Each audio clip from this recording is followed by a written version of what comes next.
There you go. He likes it. He likes it, so we could feed him with tongs. He'll eat it.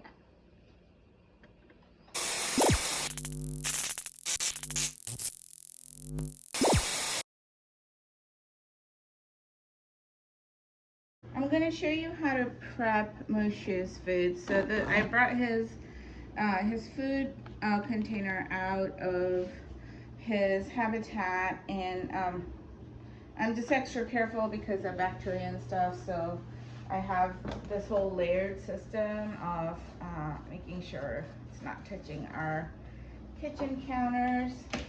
And then I also have right here hand sanitizer if you want to use it.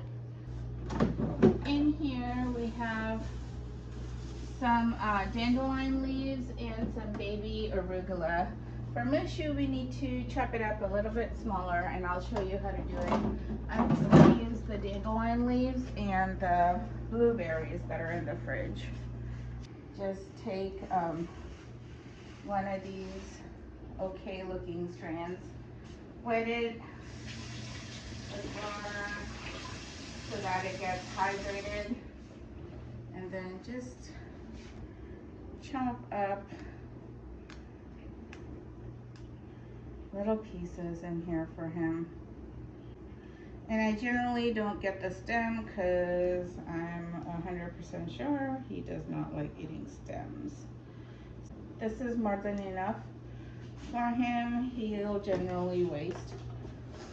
Then I go into the blueberries. I think I'm going to do 3 blueberries here. And then with the blueberries, I slice them up so it's easy for him to grab and chew. So just little pieces like this. And then I put it in here. I've never seen him eat from here, but let me see if he'll eat from my tongs. Sometimes he will, sometimes he won't. It just depends on how hungry he is.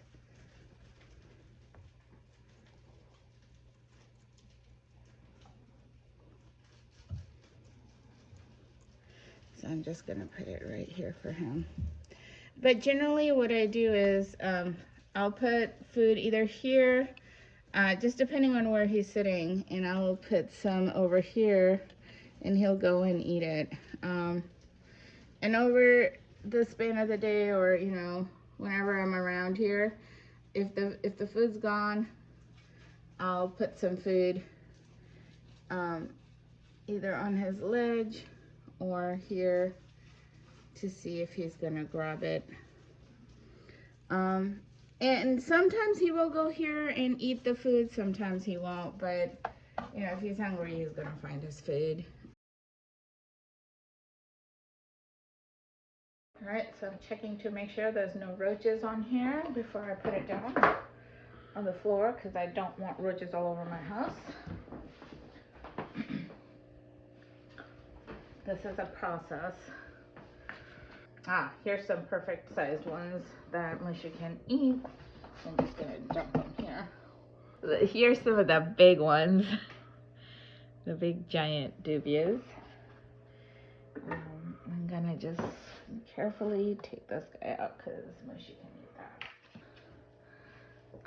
Did we get them all? Nope. There's still a few. Yeah, there's some big ones here that I'm gonna re-put back in.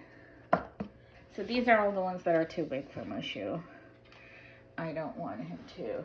I mean, he'll eat them, but there's always a chance that they'll impact him. He'll get constipated, so I don't want to do that. Alright, this might be good. We shall see. So again, I'm going to get it's easier to get the big ones out. I think the rest of them, he can eat all of them. 3.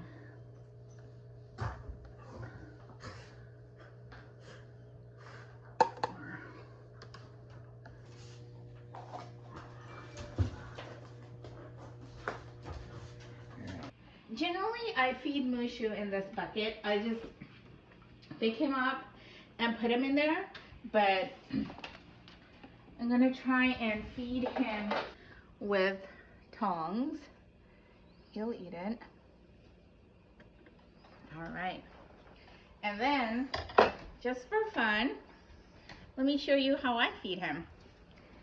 And if you guys are comfortable with handling him, he's nice. He might get a little scared. And he's shedding. You guys can see he's shedding. But I grab him and I put him in his little bin. And he knows why he's going in there. He just walks off. Go get your doobies. There you go. So this way he can like go hunt kind of his dubias. But seems like he's taking them off the tongs really well. And I would use these tongs. So that's what I do. So if you guys are comfortable handling him, and you build that trust with him, then you know, feel free to do this method. But both tongs and this works.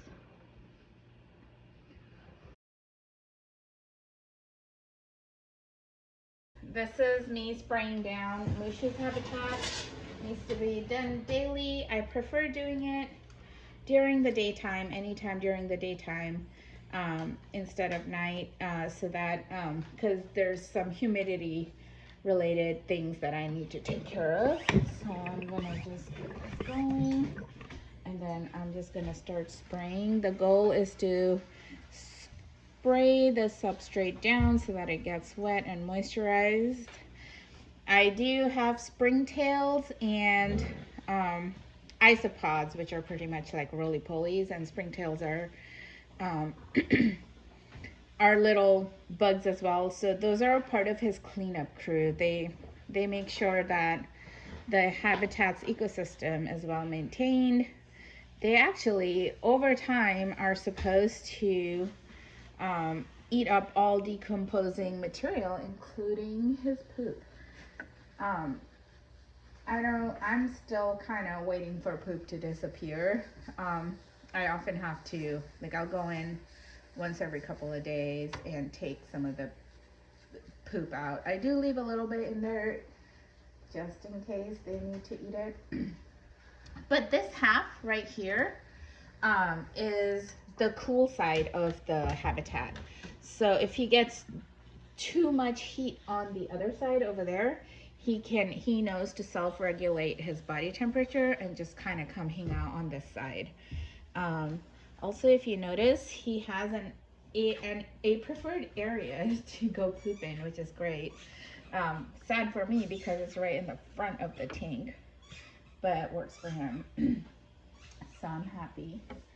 So I'm just gonna continue to spray this up a little bit more, make sure it's nice and wet.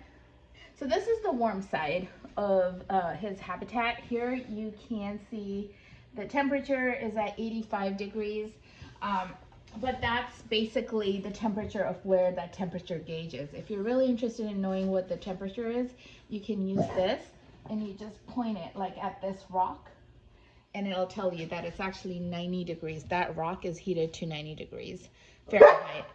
And you can even test it on Mushu if you're curious. And his body temperature is around 85. You know, you can just point to a part of the surface where you want to take the temperature and you'll know what it is. The temperature in his basking area should not go more than 105. And the temperature and the humidity should stay between 20 and 40.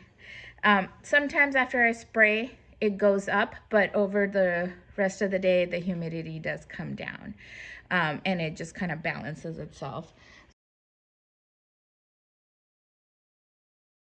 Now about the water. So if the water has something like leaves and debris in it, what I generally do is just dump the water here. And here you can see an isopod. Kenny, do you see the isopod right there? right there by the leaf. There you go. You see it? Yeah, it crawled. Yeah. So they live in moist areas, so they love this water bowl area and they'll live there. I dumped the water right in there, and then I just kind of, if there's no debris or no craziness in there, I just kind of overflow the water and it's fine. But today there's some debris, so. And there's an isopod that I don't want to kill. It keeps wanting to hide. Okay, and then I'm gonna remove whatever sand this is. And then just fill this water out. So you don't have to, I don't wash it every day. I just fill it up, and I fill it up all the way to the top or overflow it, and that's pretty much good. And then when you're spraying, make sure you spray Musha too. He likes it. You'll see him close his eyes and enjoy it. He's shedding right now, so I try to get his back wet. But you know, when he's done with it, he'll just move away from there. And I let him kind of decide what he wants. That's my phone, I'm guessing. So there's me just spraying his area. And then the warm side, I don't spray it as much as I spray the cool side, because he doesn't need too much humidity. So I think that's pretty much it. Okay. Good luck. Cool.